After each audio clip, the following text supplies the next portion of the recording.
Со зголемување на бројот на заболени од коронавирусот расте паниката кај граѓаните за начините како може граѓаните дома да си помогнат сами како заштита од коронавирусот и за мерките кои што се презимаат. Во моментов разговараме со професор доктор Владимир Димов, медицински директор на клиничката болница Аџибадем Систина. Господине Димов, дали е оправдана паниката која што во овој момент владее кај населението? Паниката, ја би рекол дека е природна, стравот е природна појава. Колку е она оправдана, мислам дека не е оправдана. Мислам дека нема потреба паника и воопшто во животот ситуациите не се решаваат со паника, се решаваат со правила, со институционализирано понашање, однесување, нели, кое што во моментот значи следење на препораките на Светска здравствена организација, следење на препораките на здравствените власти, кои што базираат најверојатно од една многу блиска соработка со органите кои што се упатени во тоа се епидемиолози, вирусолози, инфектолози, кои што ја знаат таа проблематика и се разбира, центар на сето ова е самозаштита и висока лична свест. Така, веќе сите научивме дека главна мирка е да миеме раце. Меѓутоа, можат ли граѓаните дома сами нешто да приземат за да се заштитат од коронавирусот? Па јас, ако може да имаме некој вредослед, ќе ви кажам што отприлика ние како болница имаме направено и кога го имаме направено, заради тоа што мислам дека е тоа многу важно. Значи, уште кога немаше ни еден заболен во Македонија, ние решивме дека пред 2 недели со ова све што се случува во светот, знаејќи дека тоа неминовно и нас не може да не одмине, имајќи ги во предвид сите врски кои што земјата ги има и уопште како денеска се живее со едни вектори кои што се авионски, автомобилски и како сакате, знаевме дека треба да преземеме мерки од типот на заштита на пациентите, од типот на заштита на нашиот персонал и од типот на заштита, ако сакате, и на целото општество, бидејќи во овој случај тоа се постигнува.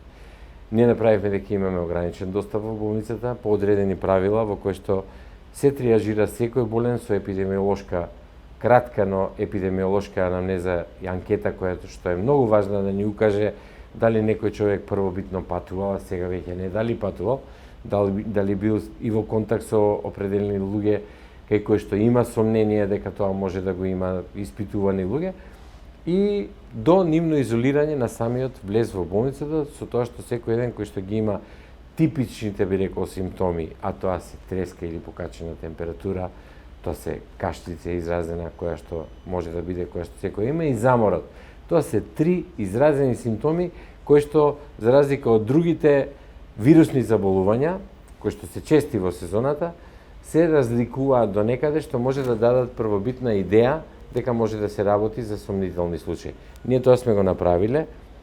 Можем да кажем дека и од страна на пациентите сме ограничиле посетата, од страна на пациентите, од страна на персоналот, тоа се поднесува и тоа не е никаков проблем. Велите одамна веќе меѓу првите 2 недели. Во тие 2 недели имавте некој сомнителен еве конкретно со овие симптоми за да сигнализирате на државната клиника? Ние сме имале 2-3 случаи кои што не е индицирано кај нив да се прават понатамошни испитувања, заради тоа што кога сме ја отклониле за тоа што биле сомнителни, колегите кои што се одговорни за таа работа кажале дека кај нив има вирусни инфекции, што и го има во многу случаи, и тоа е најопасното во моментот. Ние сме во време на една сезонска вирусна активна сезона од годината, која што во многу голем дел, нарочно во иницијалните симптоми, знае да се совпаѓа една со друга, и тука е важно да се направат, ако е можно, тие одделување на сомнителни и несомнителни пациенти. Како установа, ние сме способни со се што имаме технички, со персонал, со техника, располагаме да ги правиме тестовите. Не ги правиме, иако слушаме дека определени места ги прават, не ги правиме бидејќи ги следиме и регулативата која што е законска, и оноа бидејќи сме ние дел од Аџибадем кој што е систем и има и сопствени, нели, упатствија кои што сите кои што се во групацијата Аџибадем ги следат тие, ние не сме овластени да го правиме тоа и затоа го препуштаме согласно правилата тоа да го прави Институт за јавно здравство по строга епидемиолошка строго епидемиолошко укажување или строги индикации кои се епидемиолошки. Значи да утврдиме сега, кои се мерките кои што во домашни услови граѓаните може да ги преземат за да се заштитат себе од коронавирусот? Прво е многу важно еден човек ако за себе мисли дека може би има таква опасност и основа ако некаде патувал да се изолира, самоизолира и да не ги излага другите луѓе во таа состојба. Не треба да рачунаме на случајност, треба да рачунаме дека сме патувале, нарочно во ризични подрачја, дека апсолутно треба да се самоизолираме. Ние тоа, кај нас тоа го применуваме веќе од првиот момент. Значи може имаме 20 родица кои што сега во втор турнус на таква изолација, бидејќи не сакаме да рачунаме на случајност. Мислењето, ама тоа на мене не ми се десило, е многу опасно и недозволиво. Значи, затоа многу е важна самосвеста, да се изолирате, да не ги изложите луѓето. Другите мерки кои што се препорачуваат, повеќе општи, да се мијат раците многу повеќе од тоа што е вообичаено, да се избегнуваат нашите традиционални прегрнувања, нели бакнувања при поздравувања, затоа што колку и да изгледаат тие дека се можеби тривијални кога ги слушате, тоа е сепак еден начин да се избегне таквиот директен контакт и нормално при каква и да е индикација да се јавите на лекар и да побарате стручна помош, а тие ќе проценат дали е потребно дополнително испитување. Единката и односот на единката е многу важно како ќе се развива оваа ситуација понатаму. Значи постои она што може да се каже изолирање во установи во кои што тие контакти се намалуваат или на пример има нели ги затвара, но многу е важно само дисциплината на секој човек, бидејќи во овој случај секој човек е вектор. Ако веќе особено бил во некоја ситуација со некој кој што може да биде потенцијален извор. Можна ли е изолација на еве тие што се враќаат од ризични региони да биде гаранција дека нема да го расшират? Тој што ќе се изолира дома има потесно семејство, значи целото семејство да биде изолирано? Значи изолација на тој човек не подразбира да собере целата фамилија на свадба и да се изолира дома, него тој да се изолира дома. И тука, што да ви кажам, тука е само свеста. Никој не може да оди дома и да каже, но а она што можеме ние да го направиме е да апелираме постојано и да кажеме на луѓето да не веруваат во лековерноста дека мене тоа не ми се случило и не е можно, затоа што кога ќе се случи на еден човек со многу контакти, тој несвесно, предпоставувам, може да ги доведе во опасност многу други луѓе околу него. Денес на социјалните мрежи исто така се расшири една фотографија на која што известна докторка советува дека зајакнат имунитет е сигурна борба за заштита од коронавирусот и сега тука препорачува огромни дози витамини, витамин С, селен, цинк. Дали зајакнат имунитет е заштита од коронавирусот? Па зајакнат имунитет е единствената заштита од вирусот и избегавање на контактите. Меѓутоа, баш за тоа што треба и како треба да се прима, осим тоа што е општо познато дека тоа се различни средства за подигање на имунитетот, одредени цинк, С витамин и други витамини, јас не би навлегувал воопште во тоа колку треба да примаат и што треба да примаат во кои дози, бидејќи мислам дека сепак за сите тие работи не е достаточно еден човек да се појави, треба да има една препорака од многу компетентни установи за да може тоа да стане препорака. Дали карантин на лицата што доаѓаат од, например, Италија, бидејќи границите се уште отворени, дали карантин би бил можен за сите што доаѓаат од Италија како мерка да се заштитиме, ова посебно во споредба со вашето искуство за птичиот грип? Видете, сите спомињаат Италија, па има, сега само да не ме цитирате точно, не знам колку, ама има во поише од 100 земји во светот, во моментот има таква можност да донесете од некаде. Случајноста е можеби поголема во Кина или во Италија или во Иран во овој момент колку што знам, но тоа е многу релативно. Тоа све зависи кој човек со кого бил во контакт и е сосема можно да се направи. Ви кажувам дека најверојатно затварање на една земја, ова што сега во Италија го има, Тоа е сигурно допринело за таа работа некои податоци кои што не ги имаат таму, брзина на ширење, како се шири, како се пренесува, но во секој случај треба да има многу свесна борба против ова, во која што центарот на борбата е единката. Само свеста на единката. Да знае себе си да се ограничи и заради своите најблиски и заради другите. Нормално дека 99% од тие кои што ќе почитуваат симптоми нема да имаат корона, ќе имаат обичен грип или обична настинка. Но тие се должни во оваа ситуација, заради себе и заради своите најблиски, да се однесуваат одговорно и да се самоизолираат и да побараат помош, за да може до моментот додека тоа не се докаже, да не дозволат самите тие да бидат вектор на ширење на инфекција. Во однос на тоа, кој се треба и може да се тестира за коронавирус? Коронавирусот се, колку што знаеме ние, ги имаме истите опаства како што вие ги имате добиено, може по строги епидемиолошки индикации да се контролираат такви лица, кога за нив ќе имаме епидемиолошка насока дека така треба. Не може сам човек да отиде и да се тестира, може да отиде на доктор, може да каже ваква и ваква ми е состојбата и докторот, односно тие органи кои што се таму ќе проценат дали таков човек треба да се тестира или не. Може ќе ме прашате зошто не ги тестираат во 14 дена. Не ги тестираат затоа што они може да се заразени, а тестот нема да покаже ништо.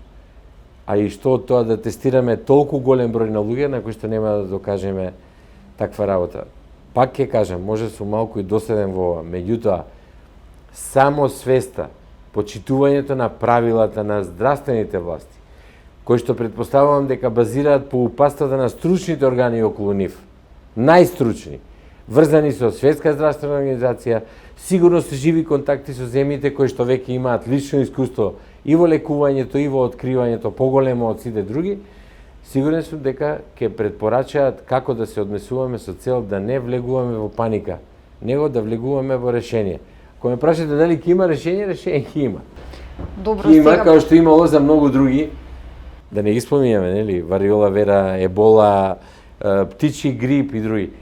Биолошките агенции од секојаш биле тука, околу нас, но долго време подценувани заради антибиотици, заради тоа сме мислели дека подобриот начин на искрене здравство ги решава, а тие живеат со нас и е прашање во одреден момент, под одредени услови, какви ќе добијат други карактеристики кои што ги немале и ќе се случи нешто кое што се случува ова денеска. Не го подценувам како состојба, не го преценувам, кажувам дека со многу ситуации било справувано и со оваа ќе се справи. Ако еден вирус, еве од вашето искуство, има почеток, пик и крај, во која фаза е коронавирусот во Македонија? По мене, на која фаза ја не можам да кажам, меѓутоа према бројот на случаите и она што не ме изненади утре и колку има други, може би сме во една фаза која што е некаде на почеток, која што треба да ни ја побуди свеста. Колку повеќе ќе ни се буди свеста, колку повеќе лично одговорно ќе се однесуваме и ќе почитуваме правила како правила, тогаш и полесно ќе се справиме со ова. Нема потреба од паника. Нема потреба од паника. Затварањето на училишта да го прават тоа само за тоа да се намалат контактите меѓу децата. Не го прават дека ако се оди на училиште ќе се случи сега нешто. За да се намалат контактите, кога ќе се намалат контактите, ќе се намали можноста за инфекција и ширење. Тоа е истото што треба секој единка да го направи, бидејќи не можеме све да затвориме, треба да функционираме, нели? Колку време може да останат затворени училиштата, еве? Не може, вие прашате ги тие, ќе ви кажат, зависно од тоа како ќе се движи пикот на инфекција. Во секој случај многу е важно дека се надевам дека времето, со подобрувањето на времето, со сите овие мерки што ги правиме, со покачувањето на температурата, со ултравиолетовото зрачење кое ќе станува се посилно и посилно, дека и природните услови за оваа инфекција да се намали ќе бидат поголеми. Ако ме прашате лично, дали е подобро да имаме инфекција сега, во март, или било подобро да ја имаме во јануари и во декември, мислам дека март е посреќниот месец, и еве сега април ќе ни иде, посреќниот месец за ваква инфекција во однос на оноа што би било во типични зимски услови. Да. Ова не го кажам како стручњак, како доктор со некое такво искуство заради моето искуство во живот. Од вашето искуство и од птичиот грип, Да, птичиот грип ми е големо искуство и не сакам ништо да подценувам, но тоа беше и пример кај што се преценува. Значи, ни преценување, ни подценување не е корисно. Внимание е. Ако го важно. споредите тоа искуство во услови кога во Македонија немаше заболен од птичи грип и ова сега, кога веќе имаме 7 заболења, бројот евен велите дека веројатно ќе расте. Од птичиот грип. Па видите, тие две болести имаат една карактеристика, а тоа е дека се пренесуваат од животни на човек. Најверојатно кај овој сегашен случај за разлика од птичкиот грип е тоа што преносливоста е полесна, полесно се пренесува од човек на човек и од животно, најверојатно така е од тој дел е тргнато према човекот и тоа е карактеристиката и разликата меѓу тие две работи. Иначе и двете имаат потекло нечовечко, да кажам, па се пренесени на човекот. Овој вирус има поголем потенцијал на пренесување. Пострашен е коронавирусот отколку птичиот грип. Мислам, полесно се пренесува. Колку е страшен, секоја инфекција е страшна. Ви кажувам, инфекцијата никогаш не била за подценување. Не само во овој случај, и во сите случаи. Се уште најмногу луѓе умираат од непосредните влијанија на инфекцијата.